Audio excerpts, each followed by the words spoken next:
Hello, everyone, and welcome to the Jeffrey Epstein Show. I'm your host, Bobbycapucci, and this is Daily Drop number 144. So we are in New Mexico, folks. We are here, we hit the ground running, and I've already sat down with the source, and I've spoke to this source for about an hour and a half. And this source is an ex-law enforcement agent here in the state of New Mexico. I won't go into which agency. They'd like to keep themselves anonymous, so that's fine. That's what we're going to do. But this source had a couple of interesting things to say when we sat down and had our talk. And one of the two things that I'm going to talk about on the podcast tonight before I go deeper into it when I get back to Vegas, after I can, go through my notes and really sit down, and we'll do like an hour show about everything that I learned here. So what we'll do is, while I'm here for the next couple of days, we'll do our usual daily drops, and I'll give you guys some lead-ins on, what to expect when I get back to Vegas, and I can really go through my notes. I took some notes, obviously, of when we were having our discussion, and I circled a couple of things that I wanted to talk about on the show tonight. So that's what we'll do. And one of those things is that now I've had two people, now that this source has confirmed this as well, I've had two people confirm that Bill Clinton was a frequent guest at the Zorro Ranch. Now, folks, don't misunderstand me. I'm not saying that he was engaged in anything criminal. I don't have that evidence. I won't just make an accusation such as that. But what I can tell you is, according to both of these sources, Bill Clinton was a frequent guest to Zorro Ranch. And now you add that to Jared Kellogg's statements about Bill Clinton and Hillary coming to the Western world out at Zorro Ranch to use it as a vacation spot.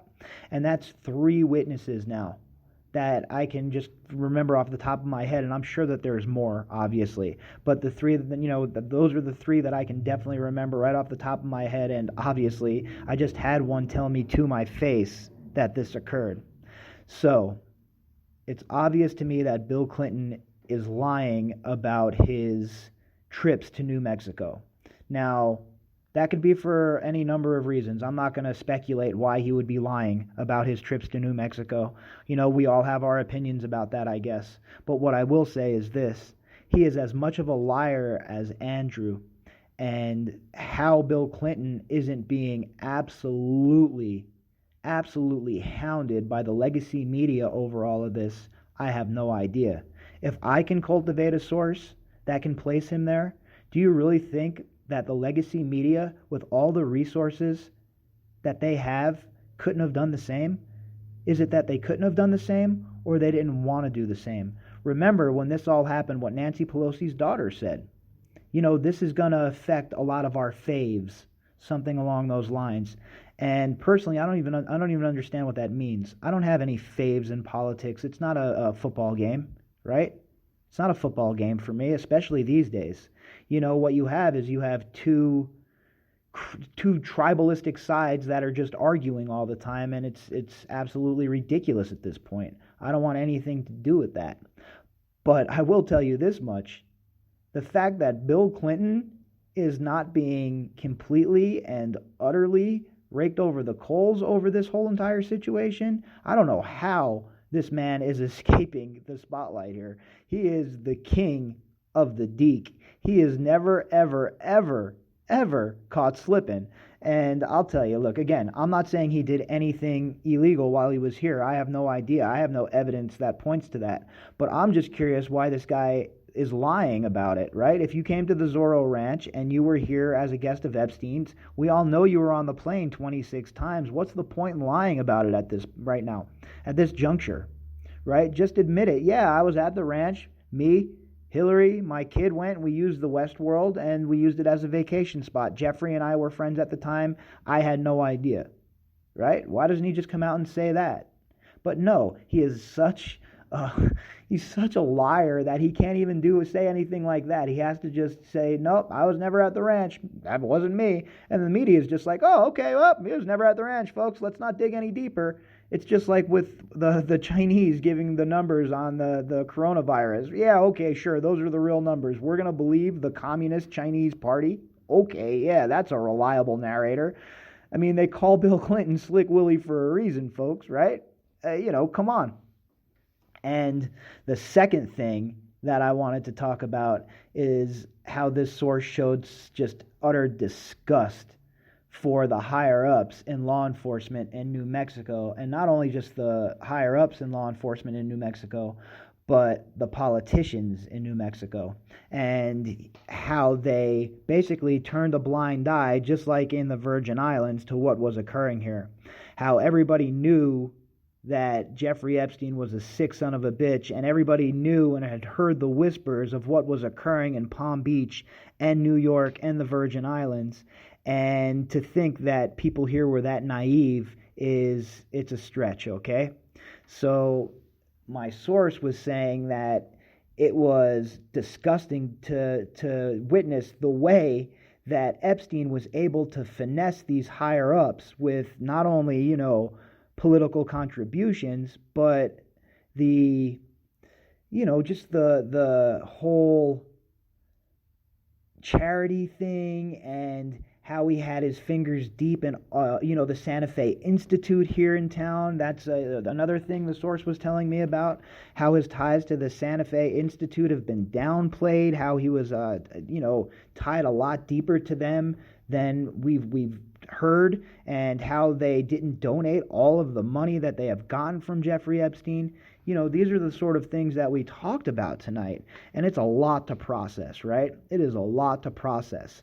But the corruption, it really feeds into everything that we've thought, right? And it confirms the things that we've been discussing.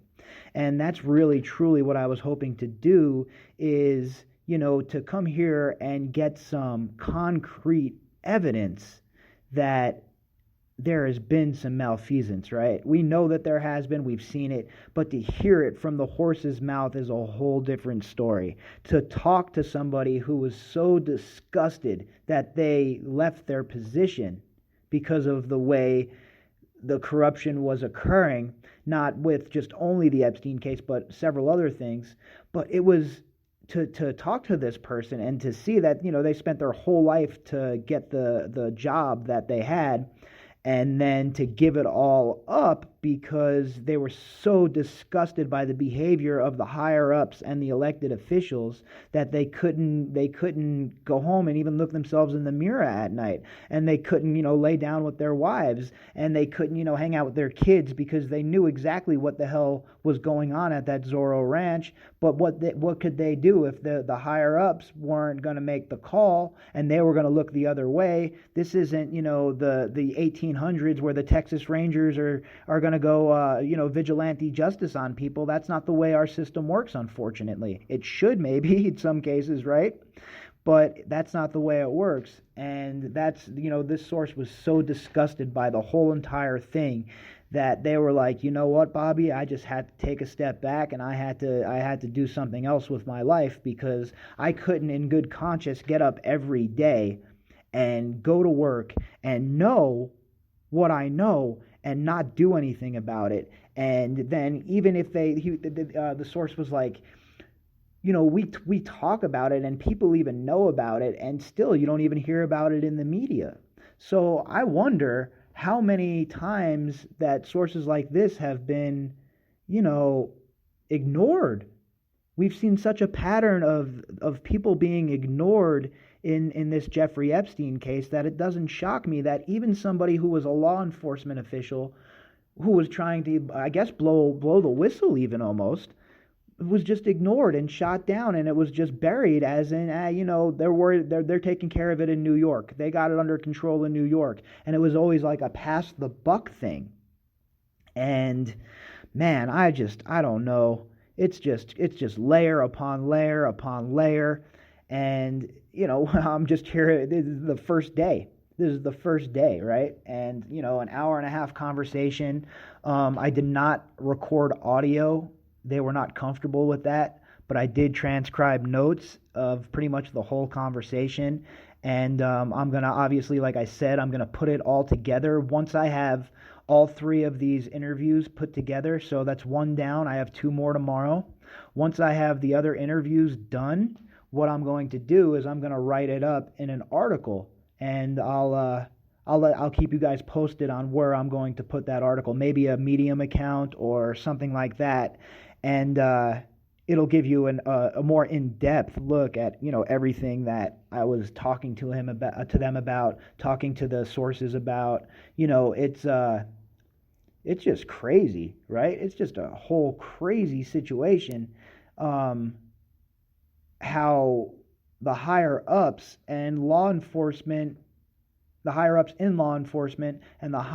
in obviously the political realm, but even the power players, the money brokers of the state, the people who wield the real power, the people that are funding this stuff, the people that are funding these politicians, how they had a vested interest in making sure that people look the other way. And we've always talked about that here on the podcast, and in other places. Obviously other content creators talk about the same thing, because when you follow the evidence, well, that's where it leads you. But to hear it from the horse's mouth, and to hear how disgusted this person was by the whole entire situation, is just, man, it was really eye-opening to me. And it makes me truly believe that we are certainly on the right track here, folks, and we've picked up the scent here at the Jeffrey Epstein Show for sure. And like a bloodhound, we're going to chase it down till the very, very, very, very, very end. So I'm going to forego reading an article tonight. I wanted to just bring you guys up to date on what I had going on tonight, and a little blurb about my sit down with my source. And then when I get up tomorrow, before I head out to Zorro Ranch, we'll do a morning update. And then when I get to Zorro Ranch, well, I'm going to do an update from the car in front of the place, whatever. And then, of course, we'll do the daily drop at night. So we're looking at 3 episodes tomorrow for sure. And then, of course, if I find out anything that I think you folks need to know right away, I'll jump on and I'll record something right away. But definitely, at the very least, 3 episodes tomorrow, and we'll jump into our regular format in the morning. I'll read the morning update. We'll do the morning update. We'll catch up on any news that maybe we missed out on today, because I'm just doing this kind of an interlude here, daily drop for you, so you folks are all caught up. We'll make sure we catch up on the news in the morning. That way we keep our catalog correct. And then, of course, like I said, I have the 2 more sit-downs tomorrow. I have the trip to Zorro Ranch tomorrow. I have the trip to Santa Fe Institute tomorrow. So I have a very, very, very busy day. But even if I have to record the segments in the car, that's what I'll do. So we're just going to keep it rocking, and we're going to keep it rolling, folks. And who knows what else I'm going to hear from these people. And whatever it is, whatever the evidence is, wherever it leads, I'll be right here on the Jeffrey Epstein Show on this podcast to share it with you. And before I go, I would just like to thank all of you who sent me emails about our dog passing away. It's very nice. You folks are really just an awesome audience, great listeners, and just great people to interact with. And some of the ideas and the emails I receive from you just blow me away. The intelligence level of the listeners of this show is just top notch. Of course, there was someone named Buttwhack Taintwick or something that sent an email today talking some nonsense. That's pretty much very rarely do I get emails like that, but every now and then you have some kind of weirdo out there listening to the podcast who has some sort of wacky complaint, and it was the name of the email account had me cracking up. Tainter Buttwhacker or something ridiculous like that. So if you're listening out there, pal, great email handle, pretty funny stuff. For the rest of you that actually matter to me, again, thank you for the emails I got about the dog. It was pretty awesome. It was moving, and it's I know it's just a dog to some people, but animals are part of our family for sure. Especially Carrie and I, we're very we're very big on the whole animal thing, and I certainly like animals more than I like people for the most part. So when she passed away, even though she was older, it was still sad, and I'm still sad today. Obviously, it's hard, but we have to keep moving on in life with every like anything else.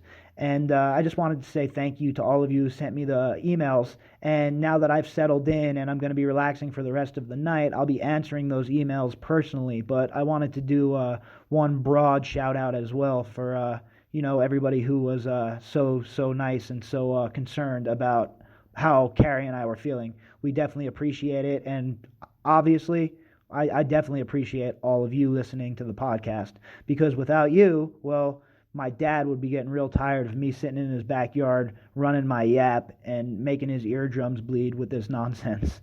All right, everybody, so we'll be back tomorrow with our usual format, the morning update, and we'll rock and roll from there.